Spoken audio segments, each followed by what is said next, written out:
بسم اللہ الرحمن الرحیم۔ میرے معزز سامعین اور حاضرین عزیز طلباء، میں آپ لوگوں کو نہ صرف پڑھا رہا ہوں بلکہ میں پچھلے 2 ہفتوں سے آپ سے یہ وعدہ بھی کر رہا تھا کہ میں آپ لوگوں کو پیپروں میں پاس ہونے کے حوالے سے ایک وظیفہ بیان کروں گا۔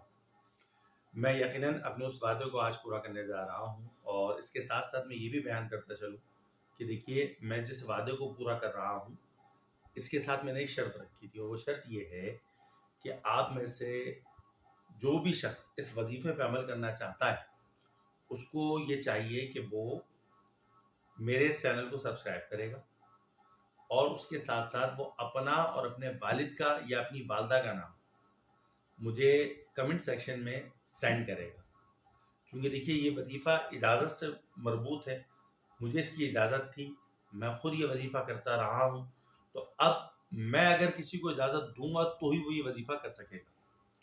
میں آپ لوگوں کو یہ بات پھر سے سمجھا دوں، یاد رکھیے، بغیر اجازت اس وظیفے کو کریں گے تو الٹا نقصان اٹھائیں گے۔ ہو سکتا ہے آپ بیمار ہو جائیں، ہو سکتا ہے کہ آپ لوگ جو ہے وہ اس وظیفے کے فائدے نہ اٹھا سکیں بلکہ اور الٹا ہو جائے اس کا۔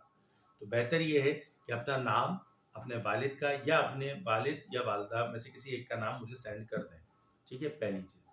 دوسری چیز یہ کہ یہ وظیفہ آپ کو بلینک کاپی پہ کارآمد نہیں ہے۔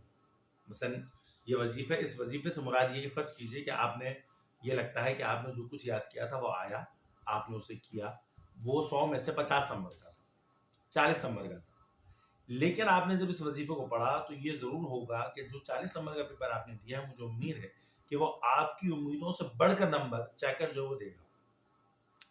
تو لہٰذا اس وظیفے کو غور سے سنیے گا، سمجھیے گا، بار بار سن لیجئے گا، ٹھیک ہے؟ اور اس کے بعد اس کا امپلیمنٹ کیجئے گا پیپر کے دوران۔ دیکھیے، یہ میں نے ایک شیٹ رکھی ہے یہ بتانے کے لیے کہ فرض کیجئے یہ آپ کی پیپر کاپی ہے۔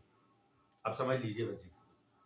سب سے پہلی چیز تو یہ ہے کہ آپ پیپر دینے جائیں گے تو کوشش کیجئے گا کہ جب پیپر کا اینڈ ہو تو واش روم جا کے وضو کر لیں۔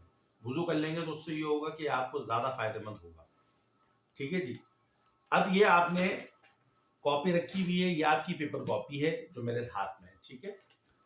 اچھا، اب اس کاپی میں کرنا ہے کہ آپ نے اس پیپر کاپی کو فل کر لیا، پوری شیٹ فل کر لی آپ نے۔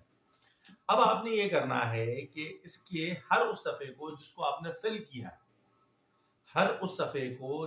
فل کیا ہے، یہ دیکھ رہے ہیں آپ پین، فرض کیجئے یہ ہے لکھنے کا، انک پین ہوگا تو یہاں سے انک بڑھتے ہیں، یہاں سے لکھتے ہیں، تو یہ والا حصہ جس سے آپ نے لکھنا ہے، ٹھیک ہے؟ یہ نہیں، یہ والا حصہ جس کو پکڑ کے آپ نے لکھا، یاد رکھیے گا چونکہ زیادہ تر بورڈ میں کام بلو پین سے ہوتا ہے تو بلو پین ہی آپ لیں گے، چونکہ زیادہ تر آپ نے لکھائی پیپر میں بلو پین سے کی ہے۔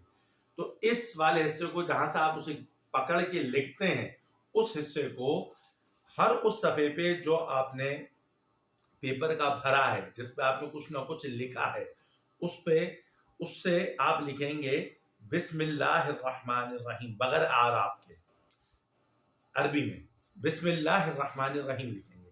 اگر آپ سے بسم اللہ الرحمن الرحیم نہیں لکھا جاتا، آپ کو لکھنا نہیں آتا، تو آپ 786 یہ بھی ہر صفحے پہ کہاں لکھیں گے؟ ادھر لکھیں گے، ادھر فرنٹ پہ، یہ والے حصے پہ، اس والے حصے پہ نہیں، اس پہ لکھیں گے۔ اگر کوئی اس پہ بھی لکھ دے تو بھی کوئی مسئلہ نہیں ہے، لیکن بہتر یہ ہے کہ اس پہ لکھیں، اس والے صفحے پہ جہاں ڈیٹ وغیرہ ڈالتے ہیں، تاریخ ڈالتے ہیں یا ہیڈنگ وغیرہ ڈالتے ہیں۔ اس میں لکھنے کے بعد آپ ہر صفحے پہ ایک بار آیت الکرسی پڑھ کے دم کریں گے۔ مثلا آپ نے پہلے دفعہ 786 لکھا، اس پہ آیت الکرسی پڑھی اور پھونک دیا، پھر آپ نے پیج پلٹا، اس صفحے پہ یعنی یہاں لکھا، پھر یہ رہا ادھر بھی لکھا، تو ادھر 786 لکھا، آیت الکرسی پڑھی، پھونک دیا، پھر یہاں 786 لکھا، ادھر آیت الکرسی پڑھی، پھونک دیا، پھر یہاں 786 لکھا، آیت الکرسی پڑھی، پھونک دیا۔ اس طرح ہر اس صفحے پہ آپ نے 786 اوپر ٹاپ پہ لکھنا ہے، یا ویسے بہتر یہ ہے کہ بسم اللہ الرحمن الرحیم لکھیں کہ وہ زیادہ فائدہ مند ہے۔ وہ لکھ کر آپ آیت الکرسی پڑھیں اور پھونک دیں۔ یاد رہے، اس سے نہیں لکھنا، نب سے نہیں لکھنا، پیچھے والے حصے سے لکھنا ہے۔ اب سوال یہ ہوگا کہ سر وہ تو لکھا ہوا نظر ہی نہیں آئے گا۔ جی ہاں، لکھا ہوا نظر نہیں آنا، بلینک لکھنا ہے، ایسے کہ صرف آپ کو اندازہ ہے کہ آپ نے یہاں لکھا اور پھونک دیا۔ اور جیسے ہی آپ وہ آخری صفحے تک پہنچیں گے، اس پہ پڑھ کے پھونکیں گے، اس کے بعد آپ اس کاپی کو بند کریں گے اور نہ ہی اس کو چیک کریں گے، نہ ہی کھولیں گے، بلکہ اٹھا کر سیدھا چیکر جو انویجیلیٹر اس کے ہاتھ میں دے دیں گے. بس یاد رکھیے یہ اتنے ٹائم پہ کیجئے گا کہ جب آپ کو پیپر انویجیلیٹر کے ہاتھ میں دینا ہو. اس کے بعد آپ اسے ری چیک نہیں کر سکتے، کھول نہیں سکتے، کیونکہ انویجیلیٹر اسے لے گا، کاپی کو فولڈ کرے گا، گریب کرے گا اور بھیج دے گا. بورڈ اسے چیکر کے ہاتھ میں دے گا. چیکر کھولے بس. اس دوران بیچ میں کھولتا ہے وہ آپ کا میٹر نہیں ہے، لیکن آپ سے نہ کھولے یہ کاپی. اس کے بعد وہ چیکر اسے کھولے گا. اور مجھے یقین ہے کہ آپ کو جو نمبر نارملی طور پہ کم ملتے ہیں یا زیادہ آپ کے غلطیوں کو کاٹا جاتا ہے، اس سے وہ چیکر جو ہے وہ صرف نظر کرے گا، اس کو وہ جو ہے وہ نہیں کاٹے گا، اور آپ کو نمبر آپ کی امیدوں سے بڑھ کر ملیں گے. لیکن ایک دفعہ پھر میں آپ سے عرض کر رہا ہوں کہ خدا را ایک کام کیجئے کہ پلیز پلیز پلیز سبسکرائب کریے گا، اور اس کے بعد اپنے والد کا یا پھر والدہ کا نام ضرور لکھ کے مجھے کمنٹ سیکشن میں سینڈ کیجیے گا، تاکہ پھر میں ان لوگوں کو اجازت دیتا رہوں. ایک چیز یہ تو ہو گیا جناب وظیفہ. اور دوسری چیز یہ ہے کہ ظاہر سی بات ہے میری اس ویڈیو کے بہت سے فالوورز ایسے بھی ہیں جو میرے ان اداروں کے ساتھی ہیں جن میں میں پڑھاتا رہا ہوں. تو اچانک میں ان کے ایک پرائیویٹ سیکٹر سے میں ہٹ گیا ہوں اور تعلیمی ادارے سے، اور میں نے اس کو چھوڑ دیا ہے. تو وہ اکثر ظاہر سی بات ہے کچھ اسٹوڈنٹ جو ہیں وہ میرے تھوڑے سے پریشان ہیں، مجھ سے پرسنلی طور پہ بھی واٹس ایپ وغیرہ پہ بار بار میسج کر رہے ہیں. ماہ رمضان میں میری مصروفیت بھی بہت تھی تو میں اس لیے ان کو جواب نہیں دے سکا. بات سے بدیسی میں زیادہ تفصیل میں نہیں جاتا.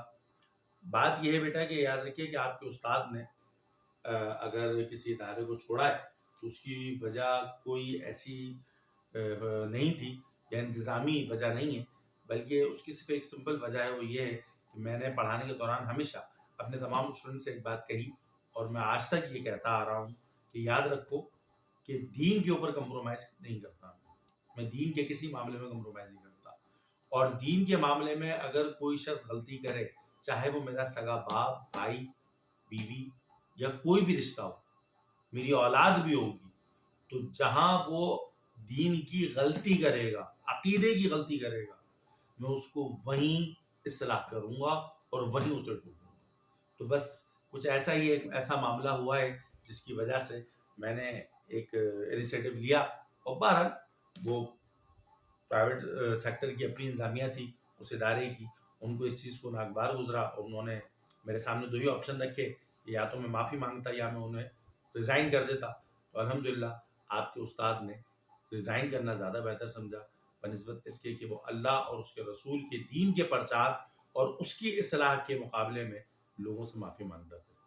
مجھے امید ہے کہ آپ لوگوں تک میرا یہ پیغام پہنچ گیا ہوگا، اور میں بھی آپ کو پیغام دوں گا کہ زندگی میں کبھی بھی جب بات دین رسول کی آ جائے، رسول اکرم صلی اللہ تعالیٰ علیہ وسلم کی شریعت کی آ جائے، تو ذات کو بلا دیجیے گا، ذاتی فائدوں کو بلا دیجیے گا، اور ڈٹ جائیے گا کہ آپ کسی بھی صورت بحیثیت مسلمان ہم اللہ اور اس کے رسول کے دین کو نہ تو جھکنے دے سکتے ہیں اور نہ ہی جھکانے دے سکتے ہیں. وما علینا الا البلاغ المبین.